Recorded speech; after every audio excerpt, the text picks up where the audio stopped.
¿Qué es más problemático? ¿Que un niño no tenga papá o que un niño no sepa en dónde está su padre? ¿Qué es más difícil? ¿Entender que un niño perdió a su padre o entender que ese niño nunca conoció a su padre? Creo que el libro de Job nos contesta algo de eso, así que te invito a estudiar nuevamente de él. Acompáñame.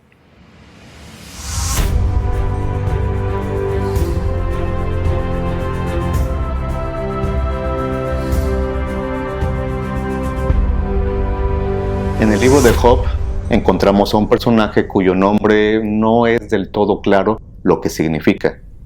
Para los especialistas, este nombre puede significar varias cosas, es decir, tienen varias opciones, porque no están seguros del significado exacto del nombre de Job.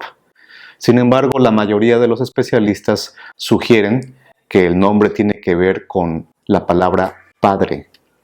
Por lo tanto, algunas de las posibilidades que tienen que ver con este sustantivo, con esta palabra padre, es el hecho de que podría significar sin padre o ¿dónde está mi padre? Sí, el libro de Job nos habla de un hombre que pudo haberse preguntado en su propio nombre algo acerca de el padre, ya sea ¿dónde está mi padre? O tuvo que resolver la cuestión de no tengo realmente conocimiento de mi padre. Creo que en el libro de Job concuerda mejor la primera opción, ¿en dónde está mi padre? Sí, porque cuando Job empieza a sufrir, y de eso vamos a hablar esta semana, realmente tiene muchas preguntas, realmente tiene mucho dolor que le lleva a hacer esas preguntas. Pero creo que la pregunta fundamental que Job se plantearía, si además su nombre significaba lo que hemos propuesto, es esa. ¿Y en dónde está mi padre? Ese padre del que me han hablado, el padre de amor, el padre que cuida, el padre todopoderoso, ¿en dónde está? En el libro de Job encontramos que esta pregunta se va presentando a lo largo de los diferentes capítulos cuando habla precisamente el patriarca Job, cuando habla nuestro personaje central del libro, el personaje humano central del libro, Job. Así que un versículo famoso al respecto, mientras Job se pregunta en dónde está su padre, sería el 3.1. Dice Job 3.1, después de esto abrió Job su boca y maldijo su día. Y exclamó Job y dijo, ahora estoy en el versículo 3, perezca el día en que yo nací y la noche que se dijo, varón es concebido. Imagina la escena. Un bebé ha nacido y si las condiciones son normales, está el papá y la mamá, ambos felices, contentos porque el niño ha nacido. El bebé que estaban esperando, que ansiaban conocer ya, tenerlo en sus brazos, ahora es posible que hagan eso. Lo están viendo, ya lo conocen, lo tienen cara a cara. Sin embargo, Job, en medio de su dolor, pregunta realmente si vale la pena seguir viviendo. En medio de su dolor, él prefiere decir que maldice el día en el que nació. Esta palabra es muy fuerte. Sí, el concepto de maldecir ya había aparecido en el capítulo 1, en el capítulo 2, sin embargo la palabra aquí es diferente. Moisés, el autor de Job, usa otra palabra. Usa la misma palabra que usó, por ejemplo, el escritor de Samuel para contarnos lo que hizo Goliat cuando se enfrentó con David. ¿Recuerdas qué dijo Goliat o qué dice el autor de 1 de Samuel 17 acerca de Goliat? Que cuando vio a David, maldijo a David en el nombre de sus dioses. Así que lo que Job haya dicho exactamente o la forma en la que lo dijo, no se oyó bonito, vamos a decirlo así. No fue la parte o las palabras más hermosas de los discursos que tenemos del libro de Job. Palabras de Job no hermosas, porque estaba maldiciendo. Definitivamente el maldecir es diferente a nuestro concepto hoy en día. El concepto bíblico de la maldición tiene que ver, como te puse el ejemplo de 1 de Samuel 17, con invocar de alguna forma su concepto religioso acerca de algo o de alguien, o incluso en contra de alguien. Pero Job, lamentablemente, sí está sufriendo mucho, y eso le hace no hablar muy bonito. No estoy diciendo que Job entonces ahora sí pecó. No estoy diciendo que Job falló en lo que se refiere a ser un hombre como el que Dios había dicho, un hombre perfecto. ¿De qué está hablando entonces Job? Job está hablando, o nos es un ejemplo en este caso, de que cuando se sufre, no hay tiempo de elaborar discursos floridos, discursos bonitos. Cuando alguien sufre, y más si es un sufrimiento injusto, lo que hace uno es clamar, lo que hace uno es a veces desesperarse, incluso gritar. Y no solamente por el dolor físico, a veces el dolor más fuerte es el dolor emocional, el dolor que está aquí adentro y el dolor que está aquí arriba. Ese tal vez es el más fuerte en todos los casos, por lo menos los casos parecidos a los de Job. Y allí en ese momento, Job maldice y dice que prefiere no haber nacido. De eso habla básicamente el capítulo 3. Quiero que veamos dos cosas de por qué él pudo haber pensado esto y que veamos después entonces cuál sería la solución que el libro de Job presenta a los que nos sentimos de repente como Job. Empecemos por las dos cosas que tienen que ver con por qué se sentía así Job. Número 1. Quiero regresar un poquito. Job capítulo 2, versículo 12. ¿Qué sucede allí? Bueno, los amigos de Job vienen a visitarlo y mira lo que dice. Job 2:12. Los cuales, alzando los ojos desde lejos, no lo conocieron, y cada uno de ellos rasgó su manto y esparcieron polvo sobre sus cabezas hacia el cielo. Esta es una señal de duelo, de luto, pero de manera más específica, esparcir polvo sobre sus cabezas tenía que ver con algo relacionado con la muerte. Y en este caso, esto que están haciendo fue cuando vieron a Job. De alguna forma el mensaje no hablado, sino actuado por parte de los amigos de Job es: llegamos a ver a alguien que prácticamente está muerto. Tal vez el equivalente a que si fueras a un funeral en nuestros días, irías vestido de negro. Y eso ya hablaría, aunque no abrieras tu boca, de que entiendes por qué estás allí. No vas a ir a visitar a alguien con el que vas a platicar. Vas a ir a ver tal vez una caja, un féretro, donde una persona descansa.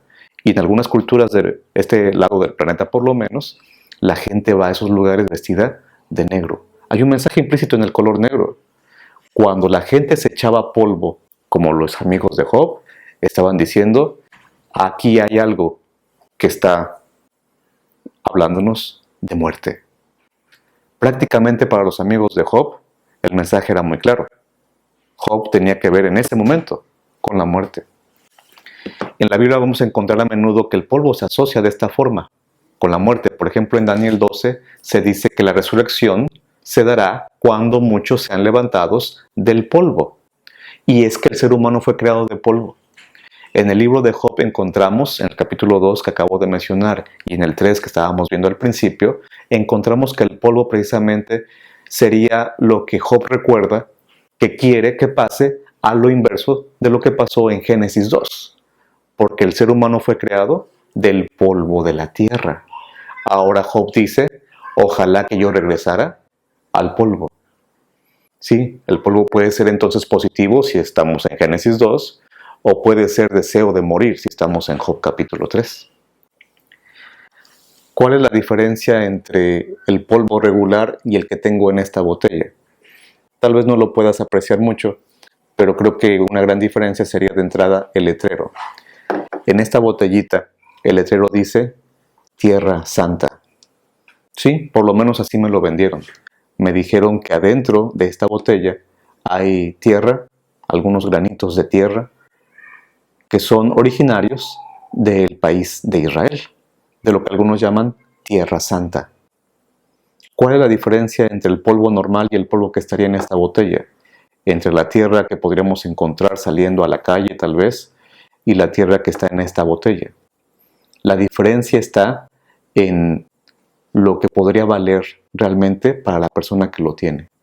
Para mí esta botella es muy valiosa porque representa tener algo de manera simbólica de lo que es el lugar donde, por ejemplo, pisó Jesús, la tierra en donde vivió el mismo Jesús, los profetas, los personajes bíblicos. No es que cueste muchos millones de pesos esta botella, pero representa algo importante para mí, aunque sigue siendo tierra.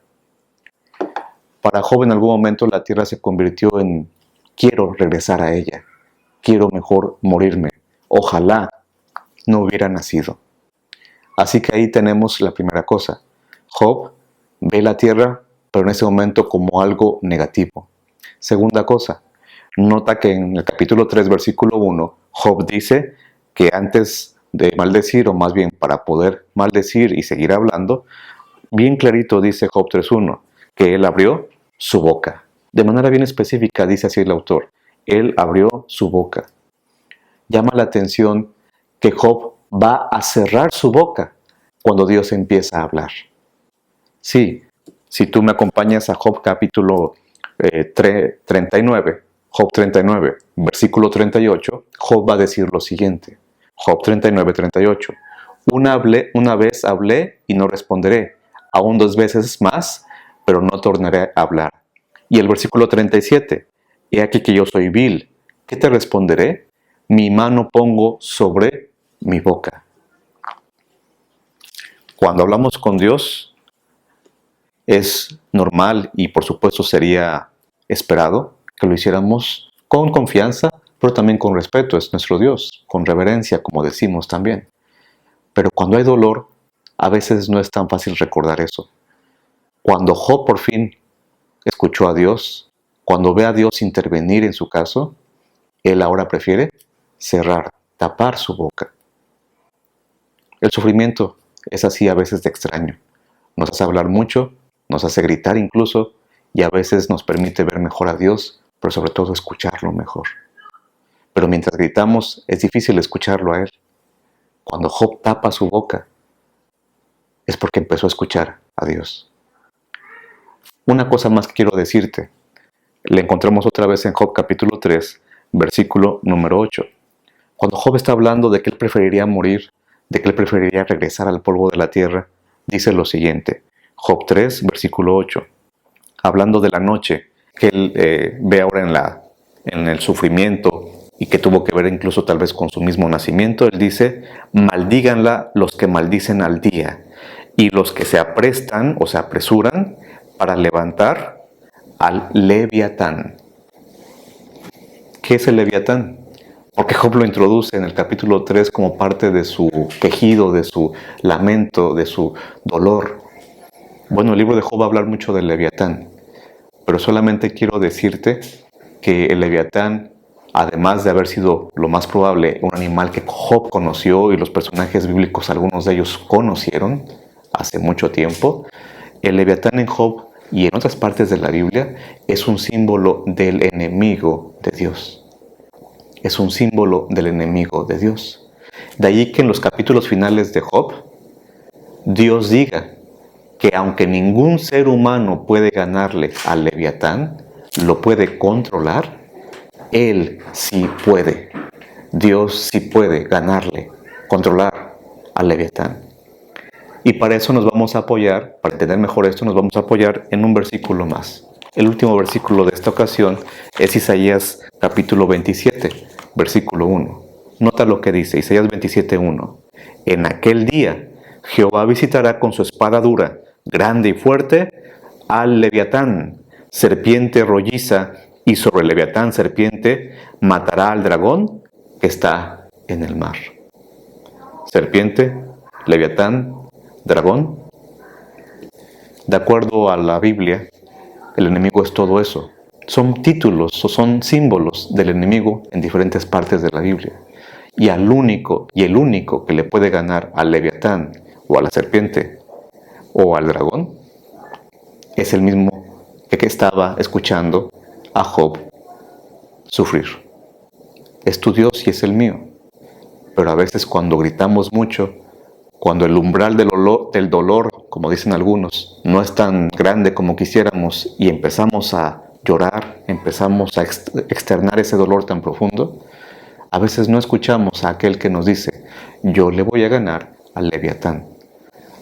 Qué bueno que tú y yo en este momento, por lo menos creo que puede ser el caso de la mayoría que están viendo esta presentación, no estamos sufriendo lo que sufrió Job.